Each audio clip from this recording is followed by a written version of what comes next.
gubernatorial candidate, Byron Donalds. Congressman, always great to see you. All right, let's start with taxes. Now, I'm the kind of guy you could tell me about taxes every day for 365 days, and I'd love it because I love tax cuts, and I want to know what kind of cuts are happening. But at a State of the Union, can you really sell that sort of thing?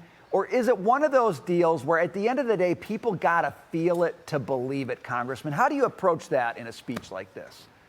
Well, look, I think you definitely can sell it in a speech, but it's not even something that has to be sold. It's reality. Last year, when we passed the president's agenda out of Congress, tax cuts for working families, no tax on tips, no tax on overtime, the largest Social Security tax cut in American history for seniors so that they can actually keep more of that money for themselves. And what's the Democrat proposal? Raising taxes? So let me get this straight. How you address affordability is taking more money from people and then spinning it around in Washington, D.C., and then kicking it out the door to open up more Leering centers in Minneapolis, Minnesota. That is not how you do affordability. Zohran Mamdani is wrong. Abigail Spanberger is wrong. So is Hakeem Jeffries. So is Chuck Schumer. And the reason why we know they're all wrong is because they follow Joe Biden. And Joe Biden's economic policies created the worst inflation in 40 years, a stagnant economy, and Americans fell behind. Donald Trump's been on the job for 13 months the second time around, and this economy is really picking up steam. And I think when people are going to see this is when they go file their taxes. Because when they file their taxes, we're already starting to hear the reports of larger tax refunds. That means people are getting more of their money back to keep in their pocket to afford life here in America, and we are just getting started. Congressman, I think that what's happening here in New York City, a city that I know you know well, is so fascinating and kind of a test case that's happening in real time with Mayor Mamdani here. He talked about hiking taxes on the wealthy, and now he's talking about hiking taxes for property owners across all of New York City. But he's actually being met with resistance at the state for now and also at the city council. So I think it's going to be a political issue for him, although he was elected to office to deliver his wide-ranging social policy. He might not actually get his policy through, and so he might actually just fall flat on his face at the end of the day. Do you think that's really going to send the right message to people? You know, to show everyone what these Democrats are promising, social spending with higher taxes, it's just not going to work. Look, Zohran Mamdani wrote a lot of checks that he simply can't cash. And that's what's going on in New York City right now. He wants to raise taxes on people over $1 million. And I know that might sound popular, that might sound cool, but it doesn't work economically. Because here's the truth of the matter. If you have resources, you leave. You're not going to sit around and pay those higher taxes. You're just going to leave and, quite frankly, go to a place like Florida. Conversely, in Florida, Governor DeSantis leading the fight to eliminate homestead property taxes, while Zohran Mamdani is talking about raising property taxes 9% on New Yorkers. If you follow the Democrat plan, forget their talking points. It all sounds good on social media, but it's not real.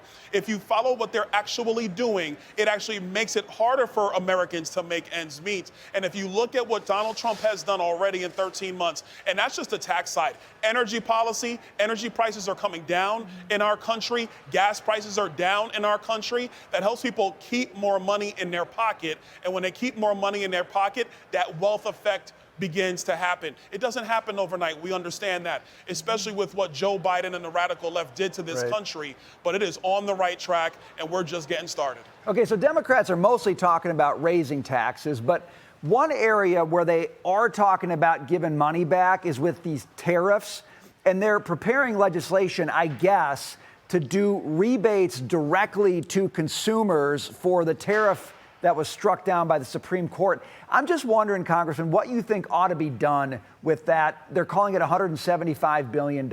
Should that go straight back to people like Democrats are saying something else? What do you do about that? Well, listen, first of all, obviously Democrats were listening to Donald Trump's speeches on the campaign trail. This is some of the stuff the president talked about when he was campaigning again. We'll see where it goes from here. I think, look, a lot of this stuff is going to be in the details, but let's be very clear. the Democrats don't have any economic plan to make this country better. And that's before we even get to talking about national security with the border and with ICE. They don't have plans for that. They do a lot of complaining, a lot of griping, but they like to talk about affordability these days. But that's like the arsonist trying to become the firefighter, because the affordability crisis in America was created by Joe Biden and the Democrats. They don't get to come along now and say they're the only ones who have the solutions, because the truth of the matter is they simply don't. Congressman, the Department of Homeland Security today is calling out Virginia Governor Democrat Abigail Spanberger. She's going to deliver the rebuttal tonight. And the DHS is putting out this statement ripping her and her recent moves for a ban on state cooperation with ICE operations. I do want to note that just moments ago, the Senate failed to pass a procedural vote on DHS funding. And that's all coming as the chamber remains shut down for the 11th day. The vote needed was 60 yays, and it got only 50.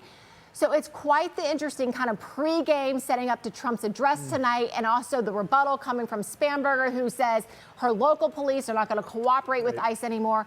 What do you make of that, Congressman?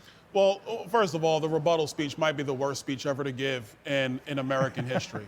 So I'm not expecting much out of that speech. Right. It's much more indicative to watch what Abigail Spanberger is doing. She ran in Virginia as a moderate, and now she's unleashed one of the most radical agendas in the history of the Commonwealth of Virginia. What they're going to do now, they're not going to cooperate with federal law enforcement. So is Abigail advocating for nullifying the Constitution? Because the federal government has plenary power when it comes to naturalization and immigration enforcement. These are federal powers given to the federal government by the states when they ratified the Constitution. And last time I checked, Virginia was one of those states that ratified the original Constitution. So she wants to nullify as opposed to following the law. But what that means in the real world is that the Democrats are not interested in keeping Americans safe. They will choose criminal illegal aliens over the American people. And this is why you've had deaths like Rachel Morin and Jocelyn Ungari, because what they are advocating for is the Joe Biden, Kamala Harris approach to border security and to immigration. And the American people rejected that resoundingly about 15 months ago. So she can say whatever she wants, but it's radical. It doesn't make sense. That's one of the reasons Donald Trump swept the battleground states and actually has a mandate to secure this nation and deport criminal illegal aliens. And I suspect we're going to hear a very forceful argument on that case tonight in the speech from President Trump. Congressman Byron Donalds, always nice to see you. Thanks for being with us tonight. Enjoy the speech. Thank you. All right.